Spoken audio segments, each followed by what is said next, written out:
محبت کے نشے میں پاگل ایک بیوقوف نوجوان کا شاخسانہ جو ایک چالاک سادھو کے ہتھے چڑھ گیا تھا۔ سادھو نے اسے اس کے پیار کو دلانے کے لیے ایک بھیانک شرط رکھی، ایک ایسی شرط جس کے پورا ہوتے ہی وہ اپنے وعدے سے مکر گیا۔ ایک عجب کہانی جو آپ کے ہوش اڑا دے گی۔ تحریر شہزاد خان کی، اسما جتوئی کی آواز میں۔ پر اسرار تسبیح۔ یہ ایک صدیوں پرانا بوہڑ کا درخت تھا جس کا تنا کم و بیش 15 فٹ چوڑا ضرور ہوگا۔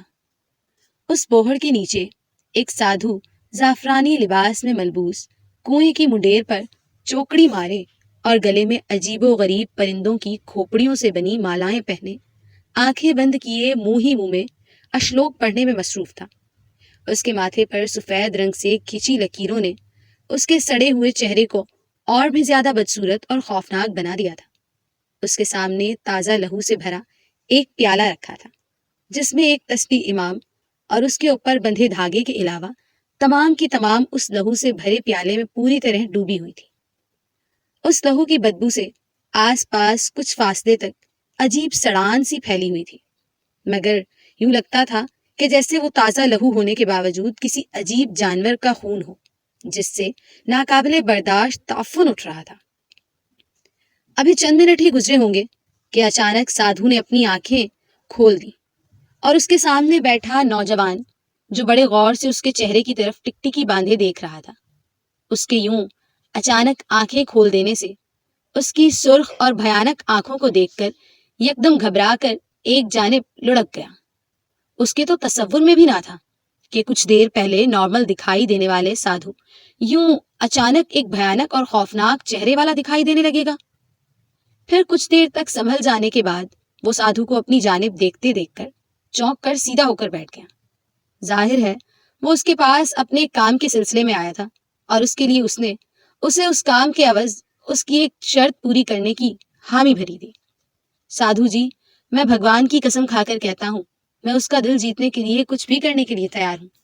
بس ایک بار وہ مجھے مل جائے، میں آپ کے چرن دھو دھو کر پیوں گا۔ اس نوجوان نے بھیک منگوں جیسا انداز اپناتے ہوئے سادھو کے سامنے گڑ گڑاتے ہوئے کہا، ٹھیک ہے، ہم تمہارا کام کر دیں گے، لیکن تمہیں اس کے بدلے میں ہمارا ایک کام کرنا ہوگا، جیسا کہ میں نے پہلے ہی بتا دیا تھا۔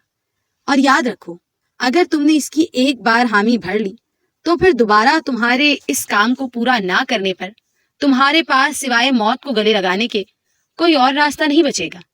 سادھو نے یوں پرسکون انداز میں اسے دھمکی دیتے ہوئے کہا جیسے وہ اسے کوئی عام سے امتحان سے گزرنے کی ہدایات دے رہا ہو۔ جی جی بالکل، میں اس کے لیے پوری طرح تیار ہوں۔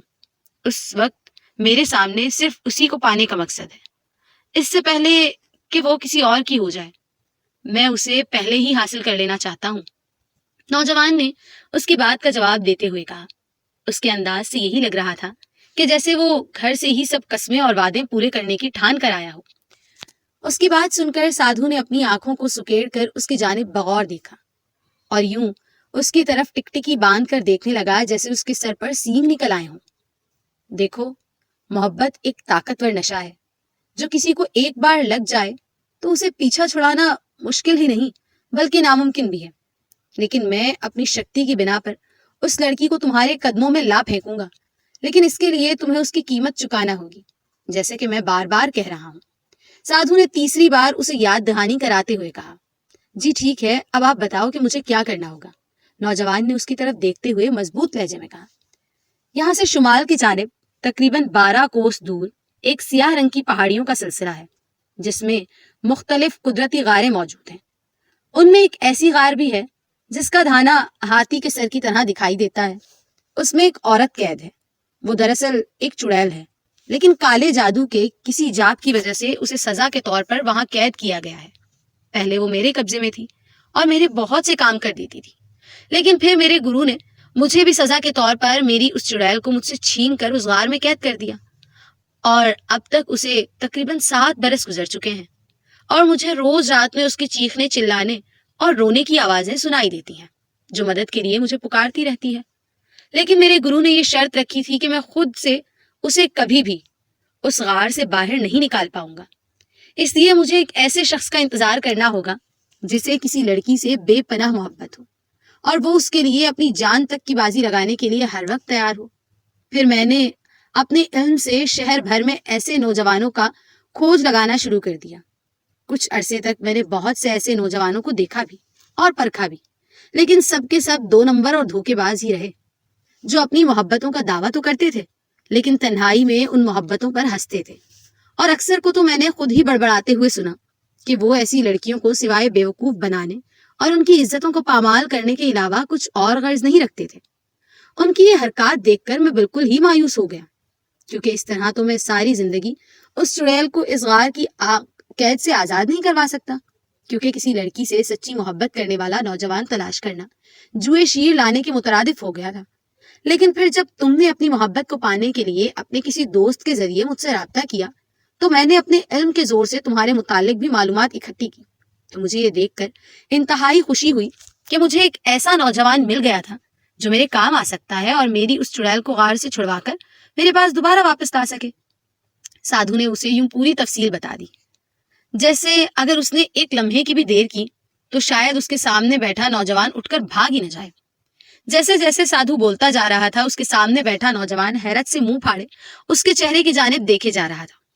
ظاہر ہے اس کے تو ذہن میں یہی بات تھی کہ زیادہ سے زیادہ سادھو اس سے بھاری رقم یا کوئی قیمتی چیز لانے کی فرمائش کر دے گا جسے وہ بآسانی پورا کر پائے گا، لیکن اس نے تو ساری کہانی ہی الٹی سنا دی تھی۔ بھلا وہ بے ضرر سا بندہ اس چڑیل کو اس غار کی قید سے کیسے رہا کروا پائے گا؟ اس کا دماغ چکی کی مانند بڑی تیزی سے گھوم رہا تھا۔ اب اس کے سامنے 2 ہی راستے تھے کہ یا تو اپنی محبت کو بھول کر خاموشی سے انکار کر کے وہاں سے رفو چکر ہو جائے، یا پھر اپنی محبت کو پانے کے لیے اپنی جان کی بازی لگا دے۔ اگر قسمت نے ساتھ دیا تو اسے اس کی چاہت مل جائے گی، اور یہ بھی تو ہو سکتا تھا کہ وہ اس چڑیل کے ہاتھوں ہی اگلی دنیا سدھار جائے۔ بہرحال آگے کھائی پیچھے کنواں والا معاملہ ہو گیا تھا۔ سادھو بھی بڑی گہری نگاہوں سے اس کی جانب اس کے پل پل بدلتے چہرے کے تاثرات کو بڑے غور سے دیکھ رہا تھا، بلکہ یہ پڑھنے کی کوشش کر رہا تھا کہ کیا واقعی محبت میں مارا ہوا یہ نوجوان اس کی پیاری چڑیل کو وہاں سے آزاد کرانے میں کامیاب ہو جائے گا۔ نوجوان جس کا نام شنکر تھا، اس کے چہرے پر پسینے کے قطرے منڈلانے لگے تھے اور اس کے چہرے کا رنگ پیلا پڑ گیا تھا۔ ظاہر ہے وہ ایک انسان تھا اور اس کا سامنا ایک بھیانک چڑیل سے ہونے والا تھا، اور اس میں ناکامی کی صورت میں اس کی موت تو پکی تھی۔